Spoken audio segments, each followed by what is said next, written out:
Again, a new version of Bank with fairly slight modifications towards it, most notably inside of the basement, and some changes to the upstairs and even the first floor as well here. But again, the overall styling of the map is going to be very similar to the previous version. Teams have still been a little bit hesitant to work this into the pool. We have been seeing them grow more and more comfortable with it, obviously, as it's been a couple of months now since its inclusion. So we're going to see how exactly these two teams will face off against today as we get into the bans, though no surprise that first attacker one Buck has become very, very proficient on this map just for trying to clear out top-down or even bottom top angles, so we'll get rid of him early on.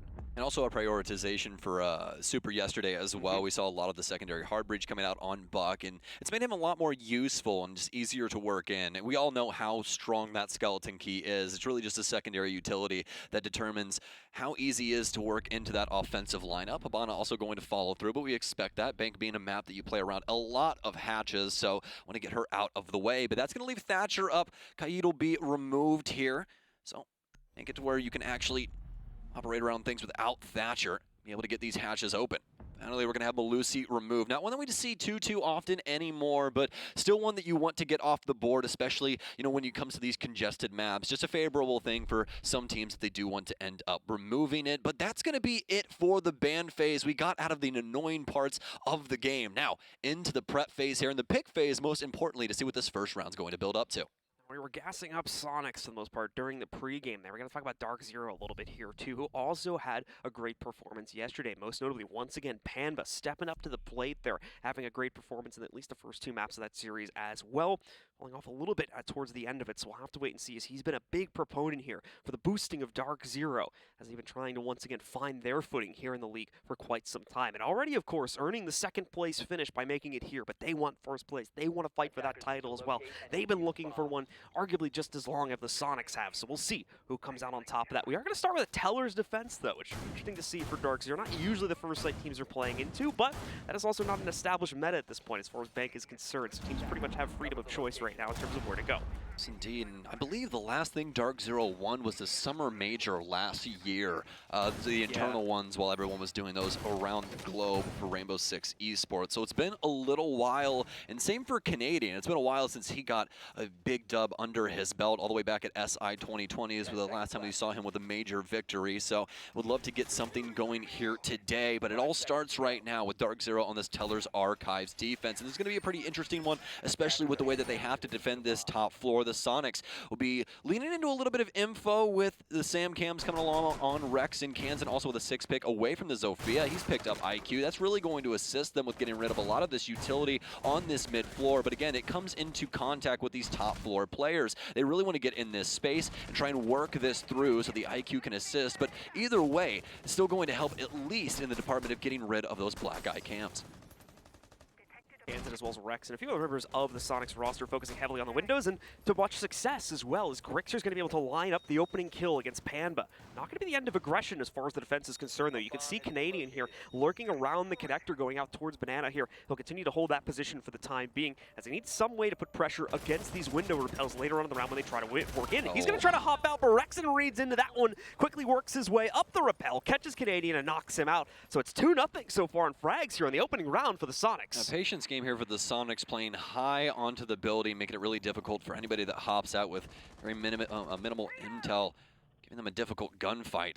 Either way, DarkZero now down 2 people, and this is all of a sudden turned into a pretty poor situation for them. The Nitro cell is going to come in big if they're able to get any of these off, specifically Hyper over here towards Stock or Tellers as well. But either way, right now for Soniqs, it's going to be the patience game. Just want to make sure that they can get into the building and not lose too many bodies in the process. Rexon stepping up to the plate upstairs. He'll swing into CEO, start working his way in through the quad windows.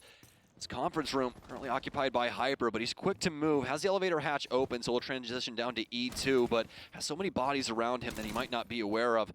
Droned out here, has a gunfight, but only take it on the receiving end. Eclipse will get traded out immediately by Yetis. They take over lobby control, and DarkZero down to 2 members. Just like yesterday, even when we see the defense pick up kills against the Soniqs attack here, the trades are showing up almost instantaneously, as we just see there. Yes, Super is lost. Yes, the hard breach is lost, but they're pushing in quite proficiently. They still have Yeti to work those angles kills as well. Let's be honest, we're on a Teller's attack, so you're not necessarily going to require that hard breach. And as well, Rexon has also brought the can openers to work with some of these hatches to be able to open them up and present more options to the attack here. But regardless, they have fallen down to the last minute, but in a 4v2, things are looking pretty stable. Just have to isolate out either Hyper or NJR to be able to get into the site and get the case down onto the ground. Yeah, so far it's just been unadulterated aggression from DarkZero trying to deal with the situations that Soniqs have presented, but they put themselves on the back foot so early on in this round that it just really never seemed like a DZ round in the slightest. This has just been very easy, breezy, beautiful for the Soniqs, and it's going to continue to be so. More information coming out. Rexon will get rid of the camera. That's a double for Grixer as NJR goes down, and they know exactly where the last man is.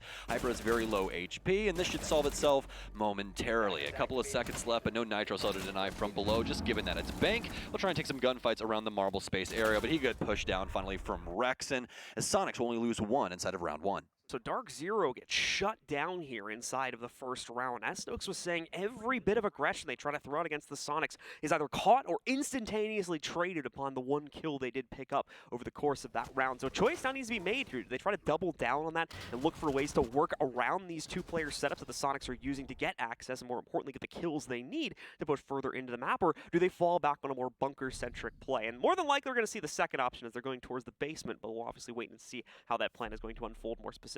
I don't really think it's that. What I think it is I think it needs to be more coordination inside of the aggression. We see a lot of solo plays right now from DarkZero, and yeah, those can work out and be all well and good, but even in the situation that Canadians presented with, you're already down a man, you're going to trade yourself out 1-for-1 outside. Even if you do get the kill, you're still going to be down a man, and if you trade that out, yeah, sure, but it's still that 4 versus 3, making things really, really difficult, and even if he does kill that person, they still have hard breach to be able to get open all of those hatches, and it's going to be more of the same. So I'd really like to see DarkZero, if they're going to continue this, at least double up in that department and see some other people trying to coordinate with these plays instead of just seeing these hero things go on around this. But very early days right now for DZ, and plenty of time to make some adjustments on this defensive end, as they'll start that off immediately, sending this site downstairs.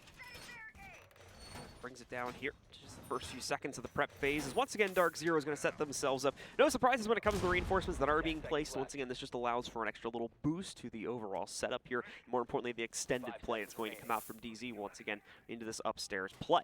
We're going to see reinforcements go down onto those upstairs hatches, so we'll not have the easy rotate back down through the two-tiered hatch that you would normally see go into the small office there and then down into the basement. Not going to be the case. They'll have to manually rotate through square, then work their way over towards that if they want to have a safe path to work their way back down. So we'll see how this is going to work out for DZ, because yes, it is going to present some obstacles for the Soniqs. It's going to potentially make things take a little bit more time, but at the same while here, DarkZero are also going to potentially lock themselves out of a few rounds to retreat. Thankfully, still leaving the elevator hatch open, though, so it's not the end of the world at the moment for Hyper. It's up to Soniqs and how they want to clear this. Will they end up getting the stairwells locked up, especially inside of that elevator hallway? That space is going to be a big saving grace for DZ if they're able to translate that into a couple of kills and get the heck out of Dodge. But opening ensemble now for the Soniqs as they're trying to figure out exactly what they want to do with this. Yeti seemingly aware of someone being inside of the teller's office space. It's going to be Pambazoo all the way back inside of Archives now. Found the rotate as they're simply creeping around this area. DarkZero seemingly unaware of this in the moment. Soniqs working this top floor as well. As you can see, Kansan, I believe, inside of CEO already, with DarkZero pushed towards the main elevator hallway. So the Soniqs have found a little bit of space to work with, a little room to breathe, and with this lack of intel, the Valkyrie more than likely dusted. Pambazoo with an oversight. It's going to be 2 for Yeti. They're just allowing this to walk through. Just keep coming at him, DarkZero. He'll line it up all day. This 1.5 site makes these headies so unbelievably easy as they continue to put their face where they shouldn't. We talked about it in the pregame. When Yeti is here, when Yeti is on, he is absolutely brutal. A few trades coming in here from the DarkZero roster, but certainly not enough after what Yeti contributed towards earlier on in the round. He goes down, but ultimately it's only left Eclipse alive here for DZ, as he's going to be left in a 1v3, and he won't last very long inside of that. Grixer with the drive-by to finish things off, and the Soniqs take a 2-0 lead. I'm sorry, and literally all of the entire Soniqs roster is just like, okay, are you serious? Is this what we're doing, guys? This is the match? I mean, okay, you know, if this is the NAL finals, I guess we'll just win it. I don't really know, but I mean, that's just a very simple round for the Soniqs. You guys can see that at home. Yeti just simply walks inside the building, zero intel, and I mean, That's a huge oversight from DarkZero. I don't understand how we have Valkyrie as well as default cams in that space and no one knows that that man's walking in through ATMs. You would expect a lot more out of DarkZero in that situation. Yeah, certainly the case, and very unfortunate for DZ here. It's been two kind of bad starts in a row for them. Two bouts of aggression they try to swing out, really to take care of just 1 to 2 players as well, and both times it cost them so much they ultimately are not going to be able to have that player power later on in the round here. What's up? It's a double down from Yeti, my friend. If you thought Maverick was sneaky, well, I got news for you. We got Knock in play now. Still has the frag grenades, but as we all know, her held presence will assist her in being not only quieter, but stealthier around those cameras that DarkZero are already seldomly using. So make it to where Yeti can more than likely dive even deeper into these sites without DarkZero being aware.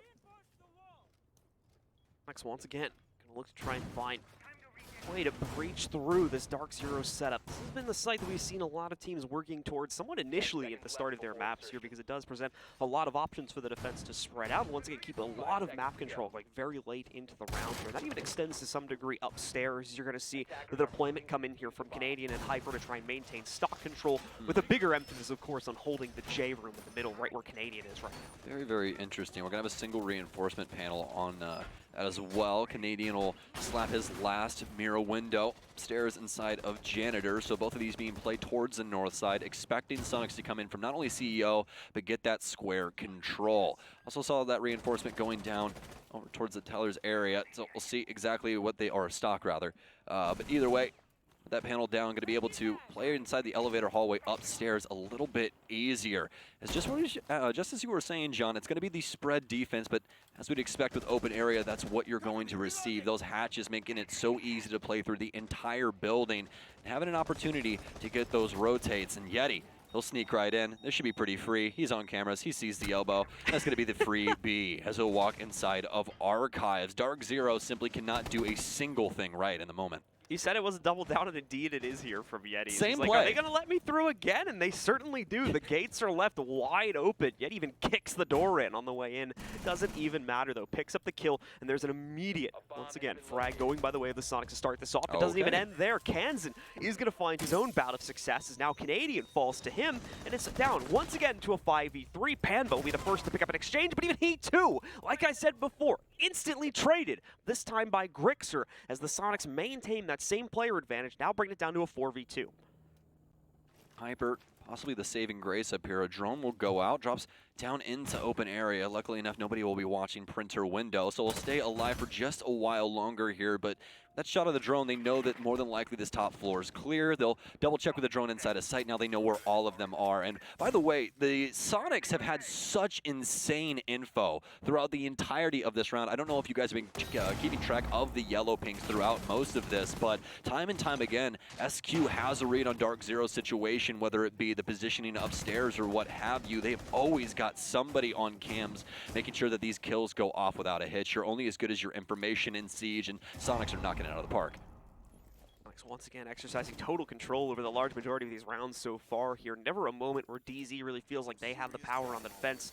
That's continued into round number 3 here. Once again, a moment of quiet as the members of the Soniqs are going to put heavy emphasis on the drone play to try to figure out where these last 2 players are, so they don't end up walking into this setup and potentially allowing the round to turn itself back on its heels. You're going to notice here as they work their way in, NJR tries to get aggressive, and it's found, as well as the second play. That castle out of Hambazoo, but what I'm liking so far is that we initially saw the info denial coming out with the mute jammers as well as the Mozzie, but instead Canadian has 6-picked over to the Pulse. And here's something very special about this character. Most of you know Canadian for his Pulse play, but the beauty of this character in general is that Canadian will be able to coordinate his entire team through that Pulse sensor. He can constantly use the cardiac sensor to find solid data on the Soniqs and relay it back to DZ and command them completely from the basement for most of this. A new hatch sitting over in the corner here inside of lobby. That's a space underneath now with Gold Vault being extended and make it a little bit easier to play down there. He can practically get a read on the entire map all the way down low. So should be a little bit better for DZ just to see where this entry is coming from, most notably because they cannot try and make a stand on those cameras, given that Yeti will be using Nox utility throughout most of this round. Oh, once Again, let's see if Soniqs will be able to find as proficient of a start as we've seen from them previously. Canadian, though, is more than likely going to be able to spot the shenanigans, specifically from players like Yeti, but as well anyone else on the Soniqs roster that wants to try and go for early entries here. That's exactly what he's going to be looking out for. Yeti will start to work his way forward here. Remember, he's got the ability to deny the electronics as well, still being on the Nook right now, so potentially allow for him to have some greater capability to play this out. Canadian, though, is very much specifically looking out for him and his lurk. So Yeti's choice to back up a few moments ago and reposition to somewhere that we'll see in a few moments, ultimately, is probably going to end up being a very good choice. Yeah, we've seen from the Soniqs as well as their patience really working out, making it to where the defense has to constantly sit and think no way he knows what they're this. doing. Yeah, he faked the front as well. Yeti's playing Look, they've got the ping on it. extremely well in the moment. They should have barricaded both sides of this, and they did. But here's the other thing about this space, John. He can literally play this angle right here, and he can actually block this stairwell going to Marble. And with solid intel down low, if Canadian's all the way at the back of this, and he punches the bottom of the door, he should be able to just crouch in, just like so, or just prone, that works too. And now you're in very hot water on both ends. Troy heard the door, but he's just going to work his way up Marble, and he's going to be in between two people right now. It's going to be a freebie on the one, but does he get the refrag immediately? No, it'll be a dash back downstairs. Should be a kill for Canadian here, as he'll clean that up. And finally, we get some sort of call from DarkZero. It'll be a 4 versus 4 here at the halfway mark. More importantly, DarkZero maintain control for really the first time this game here. Don't lose a massive amount of map control in the process of that volley of kills, so still in fairly comfortable positioning here, even as the Soniqs start to take some for themselves. Specifically upstairs, they're going to begin on working their descent over towards the Tellers area. Hyper with a nice Nitro, though, puts the numbers in the favor of DarkZero, I believe for the first time in this game, as they take it down to a 4v3. Yeah, it's been hard fought for DZ thus far, but finally it seems like they're awake. It's going to shake some of the bad mojo off, and finally having a solid round here. But that doesn't mean that the Soniqs can't fight back. Still so much utility at their disposal. Multiple departments. Still got a lot of info as well as some hard breach to be able to handle things in this situation. So we'll see what they want to go forward with. Not going to have the mirror windows in the same position as we had last time. This entire wall will be reinforced this time around, but that frag grenade just to get rid of those mute jammers. Some smokes out to hold things up inside of cafeterias. Hyper will be the most forward player, with finally the exothermics going down from Super. Time quickly running out here for the Soniqs. They need to make a move now. This will be the first time they're really going to be forced into an execute when they haven't been able to check off everything they need to here. So they're going to try and push through the smoke. They made their way past it here, so we'll have to wait and see. And actually, no, it's Grixer wrapping around to try and work his way in from the windows instead. Loses a teammate on the way forward, and Grixer cannot find anyone. Eclipse picking up 2, though, as he denies both the entries, and Hyper quickly flicks over to stop the push from Kitchen. Beautifully done from DZ, and a great adjustment to specifically bring Canadian in on the pulse. That stops the shenanigans from Yeti, and the rest of the team holds strong in the site to finally give DZ their first round of the match. That's the changeup that we really desperately needed to see from DZ. They need to get some info on the board and play around it. That's just the fundamentals of Siege. It's almost a requirement. So for them being starved from that so early on in those first 3 rounds, just so unbelievably difficult. But the pulse adjustment being a huge thing here and really assisting the team in knowing where the Soniqs were going to come from, even when Canadian is not getting intel, because obviously that proves that there's no one in that space. They have to be working around a different portion of the map. So we're not going to be seeing the same thing from DZ, obviously, as they will win for the very first time inside of the open area. They're headed upstairs instead to see if they can do it all over again with some pretty serious adjustments to this lineup. For the Soniqs here, a lead still well in their favor, but the first bump in the road has been presented. Going to be a little different in terms of how they have to deal with it now due to DZ obviously being forced off of that Teller's site. No longer can they use the top-down traversal in order to get the intel they need onto the site setup, which ultimately didn't really work out too well for the Soniqs in the last round. Anyway, now they're going to have to play directly into it here and figure things out as they go along, with a much larger emphasis on repel play, for example. That's going to happen on the north side of this map, as well as potential control to come in from either the banana side or the square side, where you can see Kansas Drone on the right side of your screen now. Both of these lineups starting to posture against each other with the very serious changes coming through. Soniqs, they'll drop off the Nook, yet he'll be back onto his Maverick. Also getting the Zofia back into play for Cans in here. Won't be seeing the IQ this time around. Actually, luckily enough for them, is all this utility on the board is pretty manageable for the offense without IQ's presence, especially with those yokai drones no longer being invisible like they were back in the day. Should be fairly straightforward, but DZ will have a lot of cards on the table nevertheless. So the Soniqs will have to go about this pretty convincing fashion, especially with Eclipse and Hyper in play.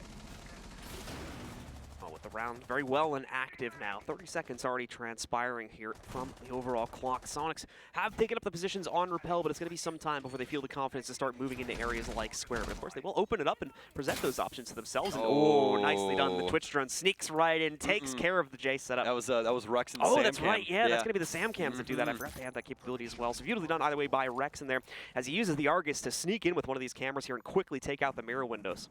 Such a creative way to do that as well, and one I always forget about as well. It's because it's like you think like Waxing is the one that started using it the most in NA, and like he like barely ever uses the actual shot. We actually shuts the cameras out and pretty much uses it just for the cams. Yeah, I was gonna say we actually literally saw him use the Sam cams to burn ADSs for bathroom yesterday on Clubhouse. Like, out of all the things I thought I was gonna see those cameras used for, I did not think it was gonna go, hey, he's got like 3 or 4 of these. We're just gonna shoot him inside the room and burn up all these ADSs. But it works, you know. Sometimes you really need to just be able to get access with a frag grenade to a room, and hey, whatever works, whatever fits, it ships. So either way, Rexon will continue to launch these Argus cameras into sight. It's been pretty smooth sailing for both ends of the squad thus far. Canadians taking a little bit of pressure, but that's just about it. Soniqs still trying to figure things out with this intel game. These drones have been so very solid throughout this round. That's something that I want to just continually highlight for the Soniqs, is this intel game and how they've been able to capitalize on it so far. Getting into round 5 now, obviously, down to the last minute here for the Soniqs. And our first bit of hard breach. Start going off on the right panel, but an oversight here. No one watching the hallway as Canadian simply steps up and removes ahead of Super. There was someone on Repel that I believe was supposed to support that angle, but certainly was not available at the time. So a big misstep there cost them their primary hard breach. You still have the 2 can openers sitting on Rexon, so if he wants to swing in for the Repel here, he could certainly go for it. Grixer makes up for the lost player, though, as he's able to exchange one out, taking down NJR, but the frag grenade as well. Hyper, though, immediately exchanging it back out for the defense here, as they also take Rexon down, and that removes the only other form of hard breach. They're not going to be able to get either of those primary site walls down and get the access to the site they need to make an easy push. This is going to be tough, if not impossible now, for the Soniqs to try and work with the remaining time they have left. You can see that at least one wall, thankfully, is going to be left soft for them to try and play into, and Kansan will use that, but this is once again going against the J setup, which will be even more difficult to press in against here as he tries to go for it. Canadian and Yeti will exchange blows against 2 different players on the team. It falls to Kansan as well as Yeti. Just these 2 trying to hold it. Kansan holds the angle and the spray, and it gets him the first kill, but he can't locate the second player there. Panba finishes things off with 2 of his own, and DarkZero pick up their second consecutive round as we get ready to head into the last of the half. Canadian especially has to be very, very happy with that. That all comes down to the frag onto Super, and Kansan just not holding the angle at the proper moment. I don't know what else he was doing on a Repel there, but seemed like there was something of more importance to him in that moment and just did not have eyes on inside of that round. So unfortunate for the Soniqs that happens, but either way, DZ been gifted 2 rounds inside of these last 2 and almost tying things up post timeout. So very nicely done from them thus far. They're going to be going to Teller's office archives for the 3rd time, I do believe, inside of this one to close out the half. Yeti going to go back over towards the Nook. Now we'll see how this works out for the Soniqs roster, as we saw quite a bit of proficiency from this early, specifically to take Teller's control due to the free access that he had gotten in through Teller specifically multiple times earlier on in this half. But DarkZero has certainly patched up that hole quite a bit since then, and it's going to be much more difficult for him to find the same degree of success with the rounds changing up their play style, specifically for DarkZero over these past 2 now, and has led to much greater success for the defense. Soniqs cannot find these early engagements they touched at all in reality here. It's a complete stoppage of that huge advantage that Soniqs have been getting at the beginning of every other round, besides the 2 that DZ have picked up. So Soniqs need a new strategy to get themselves in and to get the player advantage they need to get easier access to the site in the late round. Yeah, most definitely. DarkZero with some very major adjustments, playing more tight-knit, making it more difficult for the Soniqs to initially find these frags. And we'll see if that continues, as well, this will be the last round for Soniqs to do some damage on the offensive side before we flip that coin, switch sides. So the Soniqs now, opening minute here. We'll see what they get done. Yeti back onto the Nook. See if he wants to come in through ATMs, but should more than likely favor the basement, either through dirt tunnel or coming in through the parking garage, just because this ATM area is more than likely going to be played out, as well as just it's going to be a primary hotspot for intel for the defense, just because of the area that they're working in. Canadian will actually end up getting gunned down upstairs, just simply trying to sprint in through quad, and Rexon's already on Repel. So DZ losing a key member early here, as this Vigil's roam will not work out. Yeah, possibly not expecting to see the pressure on Repel that early on. Either way, Canadian will get caught trying to transition into a safer spot by the connector. And as a result of that, Soniqs finally get themselves an advantage that they've been missing for the previous 2 rounds here. Kansan as well. A little bit of a mistake. It's going to cost them a couple seconds, happens but to the nothing best major. of us, Yep. you know? Just going to run back down, pick that up, and chuck it up again here. And at the same time, Yeti is also going to throw one of his. That was spicy up there, right? Yeah, that's a spicy drone. I honestly, I didn't even know you could get it up on the gilded tops of those pillars. I usually just toss it up on that little like railing there and just use that instead. But I mean, that's the beauty of Bank as well. That entire lobby space is just a haven for drones and just info utility in general. You can find some very, very solid spots to be able to hold that down for an extended period of time.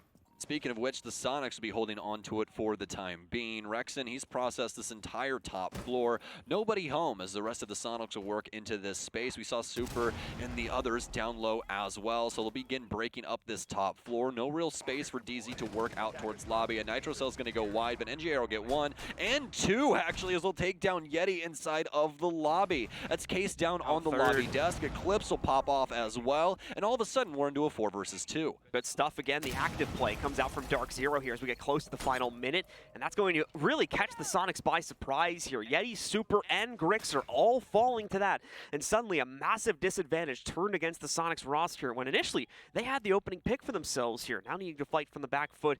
It's come down to once again 2 of the younger players on this team to make up the difference here and try to clutch things out. Case control is lost, but the good news is DarkZero shouldn't have an active press on that case itself, so going to be retrievable here for the attack, and we'll give them at least a chance to work their way into the site, but indeed it is just that, a chance at the moment here, as there's so many areas that DarkZero can play for, so much control that they'll have for themselves, and so many players, more importantly, that are not dealt with as of yet here by the Soniqs roster. With only 20 seconds to manage it, they'll really have no choice but to force themselves into the belly of the beast with minimal info.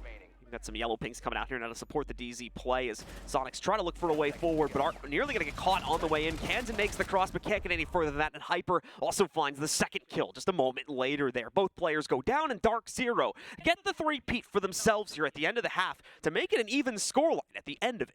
Well, the timeout pays off massive dividends. This will be able to tie things up, as you just said.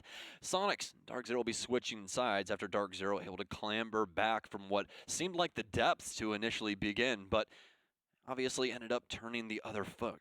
So either way, DarkZero will be able to get out of that one and get on over to the offensive side. Like the adjustments that we saw, especially for the patience inside of those rounds and playing more tight-knit like we were talking about before, just making sure that these big picks don't happen. Although Soniqs were able to get away with 1 inside of that, but DZ fought back in very convincing fashion with NJR picking up those 2 kills inside of lobby.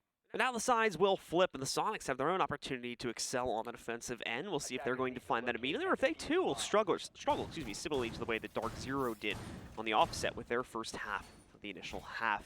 Things will go immediately to the basement for the Soniqs here. They are not going to try and mess around with alternative sites upstairs, as we were seeing from DZ here. They'll go right back to the basics, right to the reliable sites they know that they can play into and that have worked for them in the past. Even Amira being brought to the table once again, which shouldn't be too surprising here. There's a lot of harsh cutoffs in this basement. Holden Mira can help out tremendously for the defense and trying to establish those angles to quickly take out members of DarkZero that might be a little too overzealous and peek into them. Soniqs will be starting off down low and already changing some things up, and a very interesting deployable shield around the blue area as well. I don't know if you guys saw that at the bottom of the stairwell here, but that's actually going to be pretty interesting, especially if DZ tries to play in through Dirt Tunnel.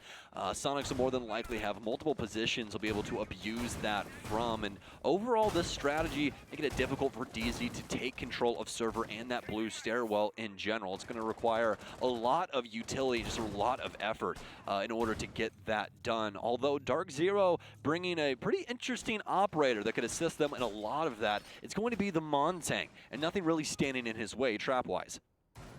An easy walk to get himself up to the site, also supporting in the hard breach department if necessary as well. He's going to bring the 2 can openers.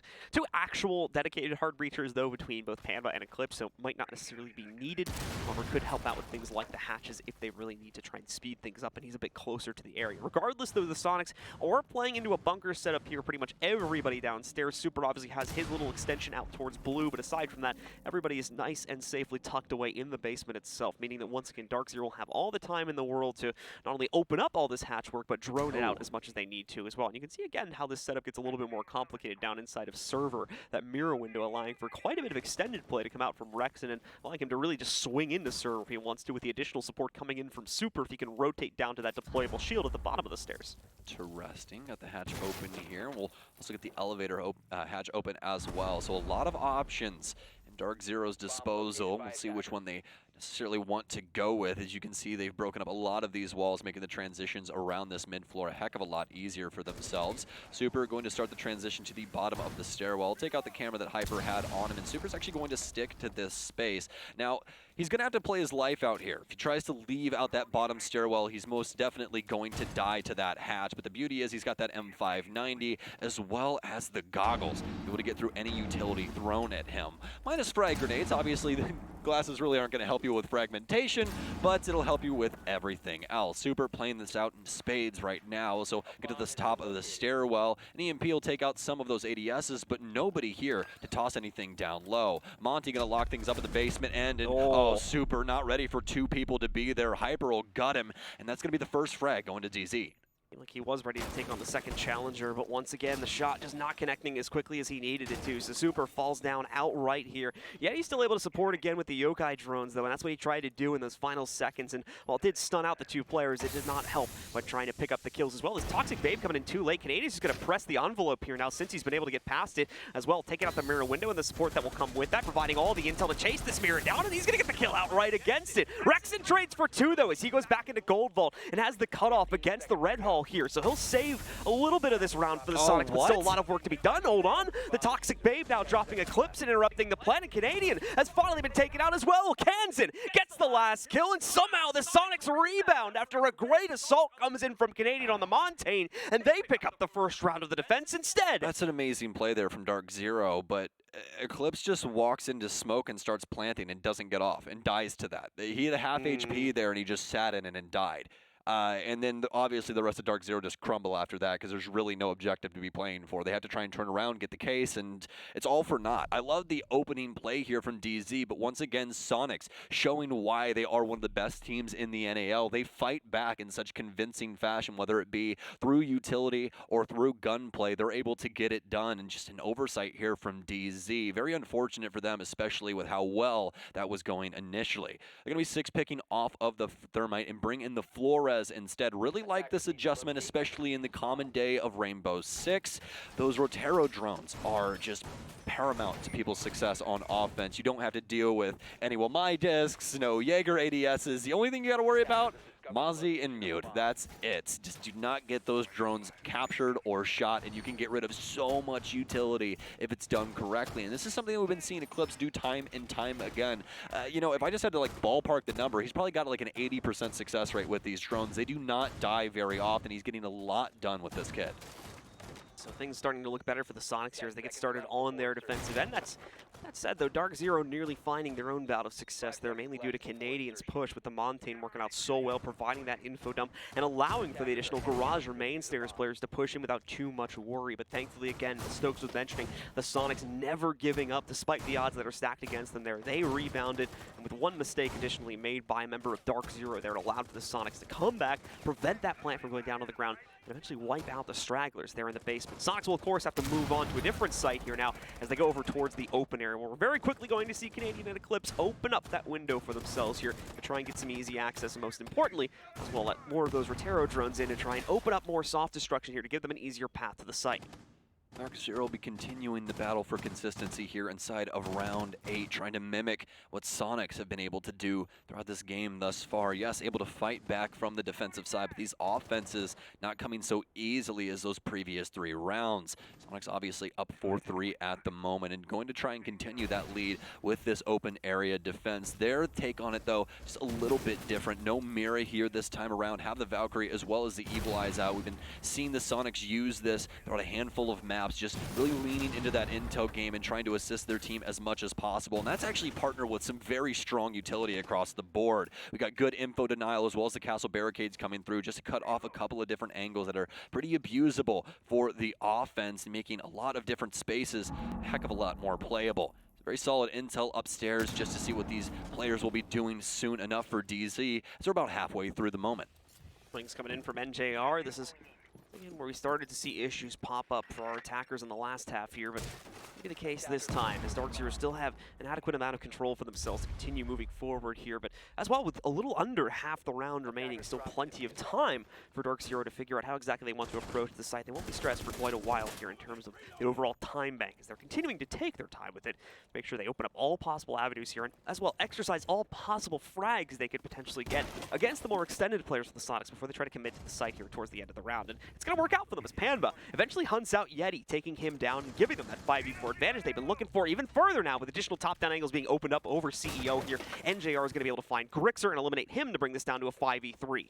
Soniqs have been so solid and playing quite patient and seeing what their opposing squad is going to do, but sometimes it comes back to bite you. DarkZero gets a little bit too much control as of right now, and they're able to find so many frags because of it. Some very solid intel coming through onto Printer as well for Kansan, but no shots sent downrange just yet. So many people to worry about, and a frag grenade on top of him. NJR will pick up the kill. Rexon will be able to at least get one for his troubles, but how far does this go? Nitrocell out, it won't tag anybody. He's got frag grenades coming in from Elevator as well. Can't land his shots, but Hyper can, as DarkZero will tie things up yet again. There's nowhere for anyone to spell it. Oh my god. I can just see people in the parking lot of the YMCA. You just see them pick up this massive stone in their car and just...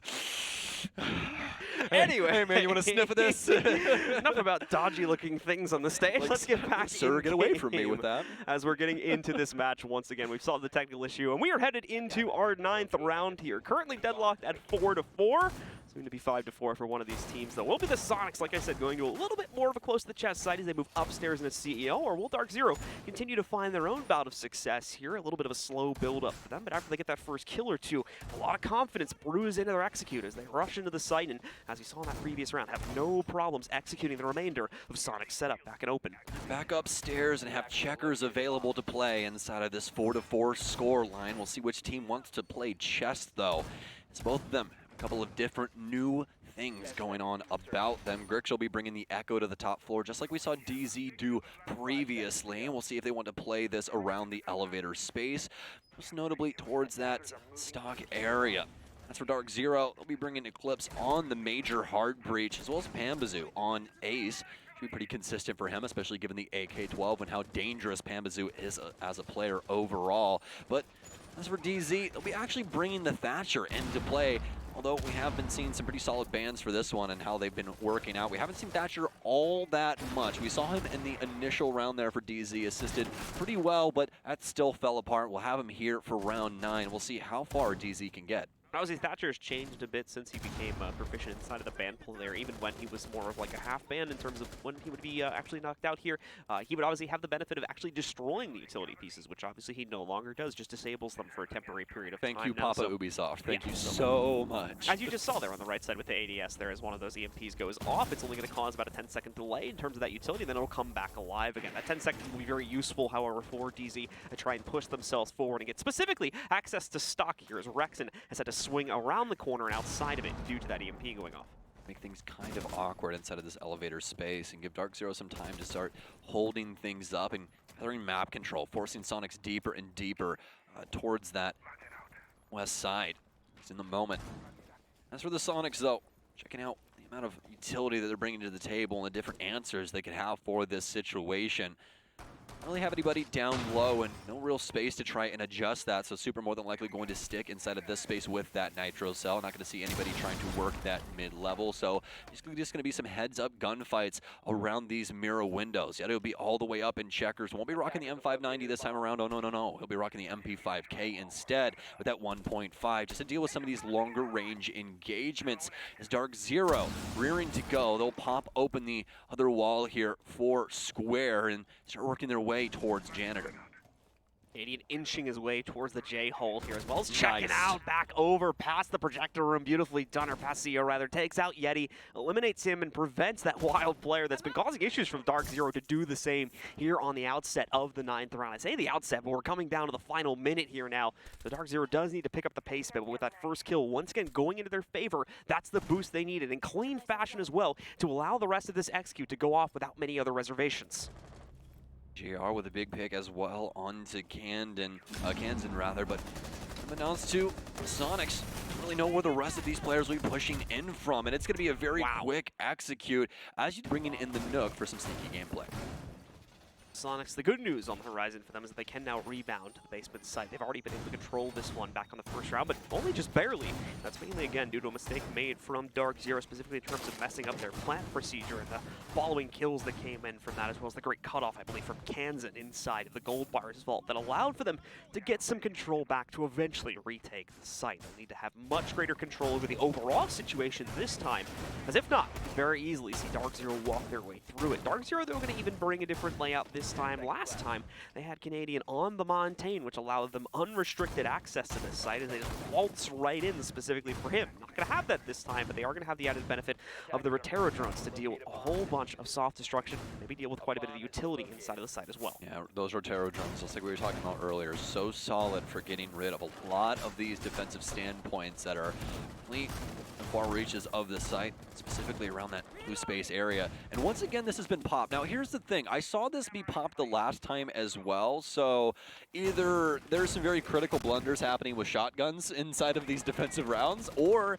it's intended to be open. There's only two options there. Which hatch? Well, not the hatch, the mirror window down low, Gotcha. the one sitting on the single panel for CCTV. What I actually think it's for is I think it's for Grixer to use his mirror that's standing up a little bit taller to actually see people back there, and he can more than likely abuse that angle and just shoot them in behind the server hatch. That's something that is a big thing inside of Rainbow Six. You can do it with windows and a whole myriad of other things. But away from that, DarkZero is already inside of the building, more specifically Hyper, as he's just walking his way down Marble currently, already on the bottom landing and looking to push himself even further, but doesn't want to get too far ahead. He won't be rocking the frag grenades either. He'll have the secondary hard breach, so be able to assist in some of these hatches. As for the Soniqs, I thought Super was going to be playing a little bit farther away from the blue stairs, just given that he did not bring the Warden this time, but it's still the same game plan. To see if he's got the deployable shield inside of that space to assist him. I'm assuming that's where Yeti's shield went, but we'll have to see. Right here, the Sonic continuing to kind of just wait this one out, wait to see what DarkZero is going to bring to the table, more importantly, how they're going to bring the strategy to the table here. Set things up for this final half of the round. Already a minute and a half having transpired here. Hatch going to open up access to the servers downstairs here, but Super still standing in the way over by the blue stairs themselves. Won't be able to proceed on that route anytime soon unless they want to try and ignore the position from Super, which probably wouldn't be too wise. They'd be setting themselves up for a sandwich. Drones will be checking that out regardless, but it does seem like DarkZero shifting at least some of the presence over towards a different part of the map, whether that's going to be the direct drop in through the red hall or potentially going down through the elevators for a bit of a safer path. Either way, Soniqs have Overwatch on every single option here as DarkZero tries to make up their mind. Fantastic way to apply yourself to Bank. You want to open up all of those hatches and keep the defense guessing, because what that does is stretch them out. Just look at the Soniqs positioning right now. Granted, the basement is a little congested in the way that it's put together, so they're going to be playing decently tight-knit, but it's still going to make it difficult for them to try and assist their teammates with all of this calamity going on. This is something that we highlighted yesterday when it comes down to communication. Kansan actually going to be able to trade out Rex, and as he'll get down, he'll double up on the Toxic Babes and try and assist him, but he should see one on the stairwell. No frags coming through just yet, but Pambazoo will finally clean it up as Rexon gets to his feet, but immediately gets set back down. NJR, he'll lose his life, as well as DarkZero's trying to figure out how to get into sight currently, but Canadian's got some pretty solid positioning. Hyper going to lose out initially on this fight, but has the Deagle now. Is he ready for him to be prone? He is. Kansan will lose it. Hyper with two. The Deagle, it's popping off, but it's also got a low mag as well. Canadian's been down. Pambazoo with one, but he can't get the last. It's going to be a 0-0 as the Soniqs will tie us up yet again. Unfortunately, too little time at the end of the day for DarkZero to make that play work. So many frags going back and forth. Nobody really in control of that situation at any point as we come down to the final 15 seconds or so. So the Soniqs ultimately take the advantage as a result of that one, with the time finally running out in their favor and a solid hold being made to delay all that time away in the first place by them. 5-5 is now the scoreline, but truly we need to wait until this upcoming round here to see how the Soniqs are going to be tested. They failed to pick up sites outside of that basement, so we have to see if they can finally find success as they once again go towards the open area for this upcoming round. I mean, this has turned into a match in between these two here for Bank. A lot of strategy going back and forth in between the two. DarkZero on that execute just not able to gather the control inside of the site in the way that they wanted to. It wasn't very convincing, especially with NJR just not able to land his shots initially. He gets a decent amount done with the Deagle in pretty impressive fashion, to be fair, but as we were talking about, he just pushes it a little bit too far and runs into some hot water. So as for the Soniqs right now, some adjustments they can seriously depend on to try and get these next handful of rounds, because it's on a knife's edge right now. 5-5, this can literally go any direction, and with some, adjustments inside of the round, this could be a quick 2 rounds for either of these teams. Absolutely the case. Soniqs will deploy themselves to an extended roam upstairs, and we're even going to see the usual double wall setup with the mirror window supporting it here as Yeti or someone else from the team is going to be taking up that position. A few other members of the team will continue to roam around, it seems, on this upstairs spot to try and get a little bit more aggressive than we saw in the last hold attempt for them, when they played much more into the site, let kind of DarkZero set up their execute, hoping that they could hold it in the late run, but that clearly was not the case. So this time, a little bit of a different flow coming out from the Soniqs here to try to fend off DarkZero in those initial 2 minutes or so of play. Big operator to highlight here for the Soniqs is going to be Yeti. You want to see these goo mines constantly annoying these DZ members. This is going to be the adjustment from Malusi being banned inside of this one, just because of how congested these hallways can get. You have to try and deal with those Banshees. You have to walk through them. It's very, very good intel. So without those, Soniqs have to try and lean on something else, and Legion is always going to fit that bill. So have them for this one. See what Yeti can get done with these goo mine placements. But we're already about 45 seconds in here as DarkZero continue to work the north side rappel. So that rappel now being set up, it's up to DarkZero to be able to actually figure out these players, 1 or 2 of them, whatever it may be. Kansan's going to continue to play around the mirror window here. We are going to see the Selma deploy to that window to quickly take care of it, though. So bye-bye to the strong position deployed here by Kansan, as he now has to sit back and kind of wait in the corner here until a call comes out or until he feels it's necessarily safe to try and make a play. Yeti will never even get that chance in the meanwhile, as he's going to be naded out instantaneously by Canadian here before he can even escape the stock room here. So there goes that matrix of defense, and Kansan really no longer with any choice to play into J. He has to drop down, look for another route closer to the site to play into. Luckily enough, the Soniqs still have quite a few members around the entirety of the map that can play spoils to DZ's plans, especially with them looking to favor this top floor. Just overall with the utility, this is something that's going to be paramount to their success. So really looking to see if NJR can begin working on those vertical angles, especially at a moment's notice. I mean, look at this timer, 1 minute and 15 seconds left. Grixer's got the initial frag as well onto Eclipse, so already losing hard breachers. And this is starting to dwindle, but obviously a solid trade out for Yeti. So still locked into the 4 versus 4, but this next minute is still going to be quite difficult for DZ. Really need to start leaning into this control, as Hyper actually might have some shots here, but it's actually Pambazoo and Super with a Nitro cell will actually clean up Canadian, keeping us locked into the 3 versus 3. Yeah, +1 advantage still for the Darks, or rather, no, evening it out now with those most recent trades, excuse me, as these do come down to the final 45 seconds of play. Super continuing to wait things out from behind his own mirror window setup, and Kansan supporting slightly from his back angle in the actual site from behind one of those cubicles. Hyper, along with the other 2 members of DarkZero, are very, very cautiously looking for the appropriate route to take into the site, and it does look like they're mainly going to try to push in from Teller's side here, trying to get the pressure in from that avenue and having Hyper leap in late by going down through the hatch. NJR, of course, with the hammer in mind, can easily open up this soft breached angle to divert himself over through the main stairs entry and work himself in that way, but Grixer fends off the first bit of that pressure. Pamba goes down, Kansan reads the drops from miles away, and the swipe on the SMG-11 to finish it off. Beautifully held by the Soniqs in the 3v3, and they'll be the first to chase up to map point here. Extremely well done. DarkZero just did not get enough done with their map control on that top floor. Couldn't abuse it in the way that they wanted to, and the Soniqs playing so very safe on the mid floor. Delay enough time and apply pressure to DarkZero. They're forced to push, and it simply does not work out for them. Either way, though, Soniqs up and on to match point. They can still close it out inside of regulation. They're looking to do so on the Executive Lounge and CEO. No major change up just yet. We'll have Super back on the Mira. We'll see what else it could possibly bring to the table here, as we had been seeing Echo. Grixer will be on that. Yeti gonna 6-pick away from the mute. And yes, Yeti, we know you're on Valkyrie. So we'll have that now, just to have some extra intel to be able to assist them. Canadian with a big change up here as well. Either way, either pick he went with there, I would have really, really appreciated it. I think the Monty will help them out just a little bit more with pressuring specifically around the janitor space, but we'll have to see. Just remember that the last round that we saw this is when Canadian popped off with a rifle on, I believe, Yana, if I'm remembering correctly. So either way, Canadian can still get some very serious things done here with Monty, but it is going to be in a different fashion.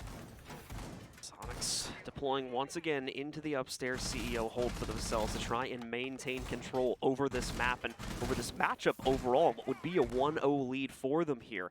Once again, though, we already saw with these extended positions, just on the last round in the extended hold itself, they had problems holding on to areas like Stock and J, and those areas are going to be tested just as prominently as they were in the last round. There may be a little bit more support in those areas this time around when it comes to Sonic's own deployment of defensive utilities such as mitigation through things like the ADSs and whatnot, as well as the my magnets that are going to come out from Kansan. So that may make these setups last a little bit longer, but overall, they still have to be ready to take the fights here, and they simply weren't in the last round here. So that could cause some worry for the Soniqs as this round gets into the action phase and DarkZero start to press in from ATM and a few other positions on the map. 30 seconds off the clock for DarkZero's opening match inside of this. Once again, regulation looking to close out for the Soniqs as they'll be defending this top floor. Kansan, we're towards the back end here of the elevator hallway. Very well-known, prominent location, usually called Laxing Spot, just for how often he plays inside of that elevator there. But it'll be for Kansan as of right now, looking to see what DarkZero's next move will be. You get an EMP up here and try and clear out these walls, but Kansan picks Panbazoo, and that is a detriment right now. That's the only player in this entire lineup you could not lose. Losing that ace does so much to this. They can't get any pressure over the elevator hallway anymore. Canadian's gonna have to try and read that out. I mean, what a shot from Kansan. Only 8 and 8, but even with an even scoreline, he's finding these influential frags. Not even to mention that the Soniqs, they are probably going to, especially looking at Yeti right now here, but they really don't need to try and get too aggressive here anymore. They have the player advantage they need. In theory, they could just trade their way to a win when DarkZero forced into an execute, but they still have kind of every right here to keep the pressure up in addition because of that kill that they just picked up here. And here comes Yeti. He has the right of initiation. Eclipse as well. Can't lock in as to where he's coming from, so he gets caught. Kansan with another one as well. This double down on the aggression works out brilliantly for the Soniqs as they get 2 additional picks, and now DarkZero only rely on Hyper and NJR to save themselves and take this map to overtime. NJR with a good opportunity to trade out at least 1 kill, and he's going to use it to hop in. Hyper similarly gets an opening kill finally for this team, so DZ not out of the fight just yet, especially with NJR getting that kill. Grixer, though, puts an end to the run from NJR and leaves it all on Hyper. Still on the first floor, by the way, as he's now trying to traverse his way up the main stairs, into position on the second to assault the site. Reads into this play by the stocks room, but it's not going to be enough. Rexon closes it out, and the Soniqs take map number 1 of the NAL Grand Final. The Soniqs constantly finding the bigger plays than DarkZero inside of this one. DZ making a very strong stand when it came down to their defensive half, but just couldn't put it together for the offense. I really like some of the ideas. NJR play over the last like 5 or 6 rounds here. He's really come alive in addition to Panba, and I think he's more than deserved the pickup there at the alibi to have himself a little bit of extra fragging capability should he need it to try and shut down the plays for the Soniqs. This right here is going to be decided in 2 different ways. Okay. So give us a second, guys. Okay, so can't move the drone, but either way, it still stands. This is going to be decided in one of 2 ways. Either we're going to see a huge pop-off from Grixer, or DZ is going to be able to deal with him in some fashion, because Grixer has been the catalyst for the Soniqs on these rounds time and time again. So exciting stuff. Okay, let's hey guys, let's head back in game because this round's being continued. This round. Oh, we got it. They got the drone out. They got the drone out. Yeah, we're good to go. And we're back into the action phase. So yes, so be looking and paying attention to Grixer. If he goes down early, I don't think the Soniqs get this round. All right, guys. So getting into it here now, we are going to see how the Soniqs will try to deploy themselves into it. The reason why we didn't... okay, well now you're just confusing the admin super. Okay, so